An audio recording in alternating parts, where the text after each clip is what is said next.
baik di season pertama dia, meskipun akhirnya digantikan oleh Batman ya di musim selanjutnya. Dan Batman bukan out pas, masih ada di dalam roster NFT juga sih. Oke, tapi kesempatan bermainnya nggak banyak. Belum tahu. Belum tahu Karena sih, karena baru sehari 2 hari juga. Baru Sehari 2 awal. hari, baru 2 game. Iya baru 2 game. Bahkan season lalu kita sempat lihat juga Swavel nggak main cukup lama kan. Ah, betul. Dimana waktu itu menggunakan rosternya itu Drone dan juga intinya nggak ada Swavel sih ini. Tapi Swavel kan waktu itu nggak main gara-gara dia juga fokus ke arah game kan? Iya, tapi kan baik lagi hasilnya juga cukup oke. Betul. Jadi gimana pun kalau misalkan NFT berarti tim yang kompleks ya. Ketika satu nggak bermain bisa ditutupin sama line up yang lain lagi. Iya, karena pemainnya senior banget. Ramones, Drone dari zaman PMCO pun sudah bermain. Iya. Dan hasil mereka cukup baik gitu kan. Dari Ramones mendapatkan peringkat 4 di Indonesia, Drone peringkat 3 di Indonesia.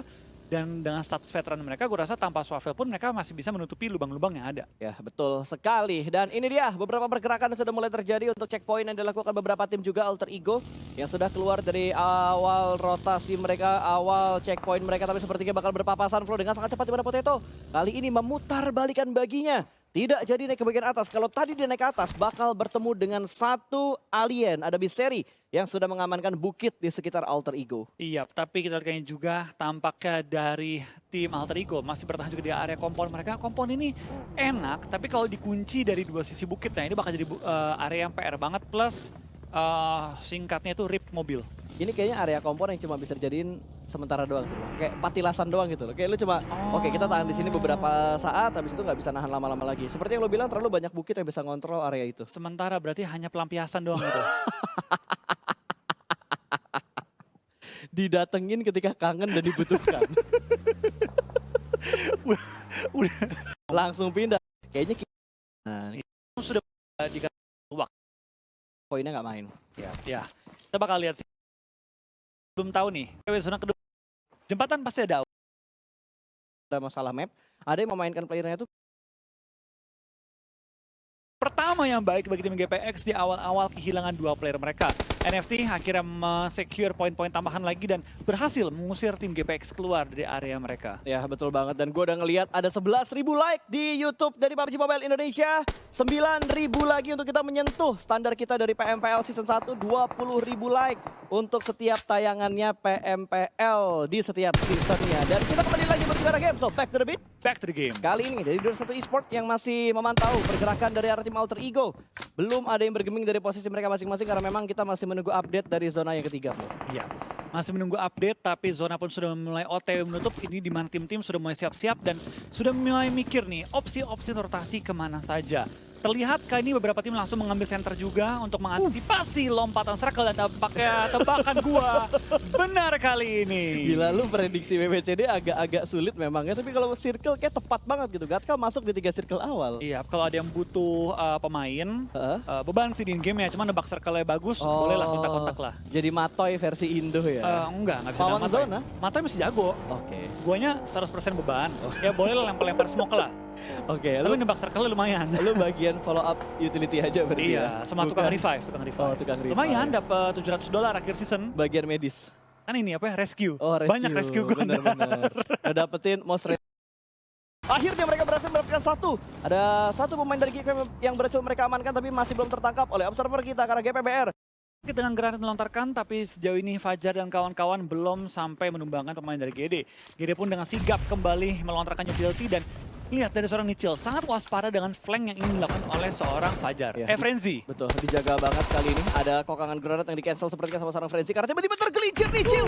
Untung tidak sampai ke bawah karena kalau ke bawah gue yakin itu bakal menerima damage yang begitu ketat, tapi kali ini bakal dikejar. Ada Frenzy yang di-takedown juga oleh seorang Nichil. Sebuah control area yang cukup bagus tapi trade knock terjadi antara GD versus Morph kali ini. Dipulangkan ke arah lobby dan harusnya masih bisa diselamatkan. Sedikit menurunkan tempo karena GD terknockdown 2 anggota mereka. Masih bertempur juga, kita bakal lihat dari Rocky pun nge-push ke depan dengan UMP-nya, headshot connect, kena lagi, tapi dia yang membangkan dengan peluru yang begitu akurat dari lawannya. Dan dari GD tampaknya memiliki keunggulan kali ini, tinggal satu player terakhir dari Morph yang perlu ditumbangkan, terus di pressure dan itu dia.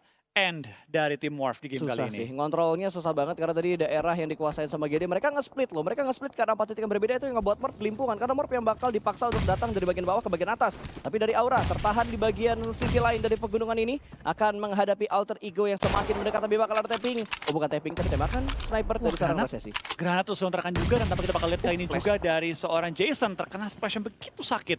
Membuatnya cukup low dan harus menarik mundur untuk reset terlebih dahulu. Mercy melempar granat juga menuju ke arah tim Alter Ego. Tapi granat dilontarkan tampaknya menjadi kembang api tepat di depan muka Alter Ego. Ya, dan AE kayaknya ke distract karena tiba-tiba ada tim yang rotasi di bawah mereka. Ada NFT yang sedikit mengganggu pertempuran antara Alter Ego dan juga tim Aura. Di mana Bigetron juga sudah memberikan beberapa tapping fire mereka. Namun granat sudah berhasil menuju ke arah pemain dari RRQ.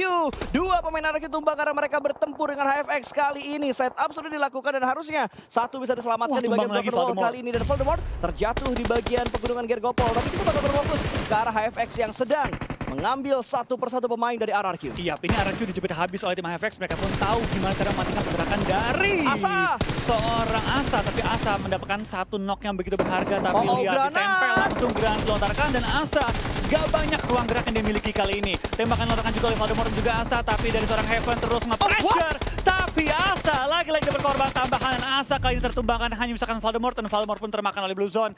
And untuk tim RRQ bukan game terbaik bagi dua tim dari grup A. Iya, ada satu pertanyaan di kepala gue. Tadi granatnya berarti masuk ke dalam gereja. Masuk ke dalam, iya. Itu kalau tadi terpantul, harusnya RRQ bisa dipulangkan dengan lebih cepat oleh tim HFX. Iya, tapi ya apa boleh buat, akhirnya dari tim RRQ pun tertumbangkan, tapi juga dengan menarik kaki dari pemain-pemain tim HFX. Lumayan mincangin pemain HFX, harusnya Heaven tapi masih bisa diselamatkan karena Blue Zone kelima belum bergerak. Sambil melihat pergerakan dari DG yang saat ini mendapat gangguan dari arah 21 Esport, ada Linux yang sudah mulai mendekat. Tiba-tiba Genfos join the fight. Iya, Genfos, Join the Fight, dan BTR. Posisi cukup enak, tapi sekarang mereka harus mendekat ke arah bukit yang sudah diisi oleh dua tim puncaknya kali ini. Betul. Banyak pun tertumbangkan, dan sekarang dari BTR coba untuk menghalau tim-tim di belakang mereka terlebih dahulu. Yes, ada still elimination yang dilakukan oleh 21 tadi di mana knockdown-nya yang mengamankan Genfos yang mendapatkan poin adalah pemain dari 21. Namun posisi dari 21 Esport juga sudah terlihat oleh pemain dari Bigetron saat ini. Mereka belum bergerak, malah tadi DG yang mengambil inisiasi lebih cepat untuk bergerak masuk ke dalam zona. Iya, tapi dari 21 dikunci habis oleh BTR. BTR tahu bahwa ini zonanya bukan kayak zona klasik. Agak lama pergerakannya. Betul. Kita investasi waktu untuk membegal tim-tim yang ingin masuk circle. Yes, atau mungkin mereka udah kepikiran, woi maling elim gua nih, kita harus lock mereka. Tapi pergerakan dari Flykido. Flykido tidak untuk langsung masuk ke dalam zona, melainkan bergerak secara bertahap. Dan di belakang Flykido juga masih ada tim yang berwarna ungu tadi yang sedang melakukan rotasi juga. Scarlet Gaming juga sedang melakukan rotasi, ternyata di bagian depan sana adalah HFX yang sudah bergerak. Tapi Gremori memberikan tekanan dari bagian high ground kali ini. GPPR tidak membiarkan pemain dari SK lolos dengan mudah. Tiba-tiba through the smoke yang sukses, bahkan Smith langsung dipulangkan ke arah lobby. Pinky juga menyusul, kembali lagi hilang satu tim ke arah lobby. Iya, tampaknya dari BTR pun enak banget posisinya. Depan mereka masih kosong juga untuk mereka isi. Tinggal set up yang dibutuhkan. BNW dengan dua player bertahan terus menahan pergerakan tim-tim lainnya. Tidak membiarkan mereka bergerak dengan bebas. Dan sekarang tampaknya dari BTR ingin mendapatkan poin-poin elim tambahan. Betul, sudah mendapatkan 2 elimination. Tapi mereka butuh bergerak masuk ke dalam zona. Di mana tadi Flykido juga sudah mulai bergerak masuk ke dalam zona. Mengambil pinggiran dari arah jalan raya. Agak sedikit naik ternyata untuk mengamankan bagian sekitar kaki Gunung Gergopol. Mendekat ke arah NFT, Flykido resiko cukup besar. Iya, tapi lihat sekarang tim-tim sudah menempel di arah kaki dari bukit Gergopol kali ini dan menyulitkan cukup banyak tim posisinya yang benar-benar open banget. Drone masih dalam posisi knockout, sedang di revive juga, berhasil di revive, dan NFT masih bertahan di pinggiran bukit dengan 4 player mereka. Tapi lihat sekarang dari BNW bakal mengokang bom dari seorang Keymind menuju ke arah lawannya. Akankah dilempar, akankah ditumbuk, dan tampaknya Keymind pun harus menutup angle kembali karena dari tim Onyx Jar mempressure dia dan membuat dia kali ini tumbang dan pulang ke arah lobby. Ya, Onyx masih bisa bertahan, 8 tim tersisa kali ini. Granat bakal dilemparkan dari bagian Alter Ego ke bagian bawah. Mereka masih bisa bertahan, sementara Bigetron sedang ada satu pemain mereka yang ter-knockdown. Cukup dekat dengan Alter Ego, bakal ada cross combat, tapi ada satu orang yang cukup dekat dengan seorang Zuxi. Itu diberikan dan masih belum bisa mendapatkan satu tambahan lagi. Tapi ada satu yang mengintip dari bagian atas, malah Bigetron yang ter-knockdown. Satu anggota mereka, the last man standing sekali ini, Misery. Masih ada Luxi di bagian belakang. Ternyata 2 orang masih hidup, tapi Misery tumbang. Terkena headshot dari Bonbit. Last man standing kali ini bakal menghadapi 1 lawan 1 through the smoke dari seorang Luxi. Masih belum bisa mendapatkan hitmarknya karena pemain dari Alter Ego. Akan ada jump shoot, diintip manja, turun ke arah bawah, sedikit tergelincir dengan FPP dan rata. Alter Ego setup yang begitu berani, 1v1 dan last man dari Alter Ego lah yang berhasil memenangkan fight tersebut. Bonbit hard lawan 4 ya?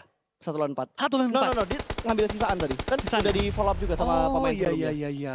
Fonbit berhasil menghalau pergerakan dari tim BTR dan menahan mereka di posisi ke-8, 7 tim tersisa tapi 21 player doang yang tersisa di dalam game kali ini, yang berarti cukup banyak tim yang bonyok kondisinya. Ya ini gue ngerasa ngeliat di wrangle terakhir nggak lo, kayak penutupan map buat hari turnamen. Karena circle 6, 7 tim yang tersisa. Iya. Ini ekstra cepat sih. Ini agak cepat sih. Karena memang zonanya ini pas, open field banget. Itu karena open ya. Iya. Dikarenakan tidak ada compound dan juga nggak banyak tempat berlindung. Betul, gue setuju banget. Gary juga lagi mikir nih gimana cara mereka masuk ke dalam zona. Kiri mereka GPBR loh. Mereka maju dikit, kebuka banget dari bagian kiri. Dan Aura juga mengontrol, tapi GPBR bakal menembak terlebih dahulu satu orang loh. Dan masih bisa di take down ternyata. Wah, trading. Selamat, tapi trading terjadi. 1-1 di mana Chill. Ditumbangkan juga oleh pemain dari Genshin Dogma. Dan Rosesi melihat, mendengar teriakan dari bagian atas. Backstep, dan itu dia free shot dari seorang Rosesi. 1 angle begitu beri, bahkan 2 angle begitu beri. Menembak menuju ke arah seorang Debo. 2 ditumbangkan, sebuah backstep yang sukses dari Rosesi. Iya, tampaknya tebakan dari seorang Pasta. Aura masih bertahan cukup kuat kali ini dengan keempat player mereka. Bahkan dari seorang Rosesi ingin revive ke arah Jason. Ini Aura dengan comeback roster mereka, gue rasa permainan luar biasa banget di game kali ini. Dan lebih solid gak sih ngelihat line up mereka yang sama seperti di beberapa season lalu? Yap, ini bisa dibilang roster yang memang kuat banget, Iya. rapi banget. Dan gue kaget ketika Zen tersebut, tiba-tiba Rosesi itu nggak lanjut lagi di Aura. Mungkin karena waktu itu loan. Loan. Bener-bener pindah. Oh iya. Waktu itu loan kan? Emang Setahu gue loan deh waktu itu dari Oni kan? enggak. Dia emang loan deh setahu gue. Enggak. Ya tolong dikoreksi kalau misalkan gue salah. Karena itu sudah terlampau beberapa waktu lalu juga. Agak sedikit lupa-lupa ingat tentunya. Dan kita kembali lagi berfokus karena gamenya masih ada 6 tim yang tersisa. Granat dari arah pemain Alter Ego. Dimana tadi kalau nggak salah Onyx juga sudah dipulangkan ke arah lobby. Dan dari arah Renaldre, lemparan tipis dengan granat yang ada 2 orang damage dan splash damage saja. Tidak terlalu dalam diberikan. Aura masih bisa berdansa di bagian atas dari Gunung Gergopol. Iya, tapi kita dari Aura mereka bermain dengan begitu tenang menuju Oh. zona pop Ih, up, low tapi HP. no mercy. Tampaknya masih dikasih kesempatan untuk bertahan dengan nyawa yang begitu sekarat. Ada backup juga dari Jackson, juga Rosesi ingin menahan pergerakan lawannya, tapi lihat dari tim Alter Ego yang tadi hanya misalkan 2 player, sekarang ingin nge-push ke arah Aura dan dijepit, di sandwich, dicapit oleh tim GPBR. Gila, rata dengan cepat coy. Aura tiba-tiba hilang karena lobby karena backstep dari GPBR. Sukses. Karma menimpa Rosesi dan 3 anggota lain dari Aura. NFT tinggal menyisakan last man standing mereka, sementara GPBR masih utuh dengan keempat pemain mereka dan HFX. Tinggal 2, Alter Ego tinggal 2. Iya, ini dari tim Alter Ego benar-benar mereka bertahan dengan 2 player saja, meratakan tim demi tim dan menggunakan timing yang begitu baik untuk masuk ke dalam late game kita. 8 player yang tersisa, GPBR lengkap player mereka dan menahan high ground kali ini. Dan Hades mendapatkan knock yang begitu berarti dan langsung meratakan juga tim Alter Ego menuju ke arah lobby. Tinggal kali ini 2 player yang tersisa sebagai lawan, tapi HFX setelah meratakan RRQ ingin meratakan GPBR untuk mendapatkan WCD di game kali ini. Granatnya connect. Tinggal 1 pemain lagi dari tim HFX. Tinggal Sinon yang ada di bagian bawah harus dicari sama GPBR. Sementara GPBR tadi 1 pemain mereka yang ter-knockdown. Harusnya masih bisa diselamatkan. Tinggal mencari posisi dari seorang Sinon. Sudah mulai terspot. Terlihat di bagian belakang sebuah batu granat sudah mulai dimasak. Sementara 3 pemain lainnya bakal memberikan sebuah covering fire. Bahkan dikeker dengan menggunakan M4 kali lipatnya. Punggung sudah mulai terlihat. Sinon tinggal menunggu waktu. Datang 1 persatu pemain dari tim GPBR. Winner chicken dinner dari GPBR dengan jumlah elimination yang begitu fantastis. Iya, kembali WCD untuk GPBR, tim yang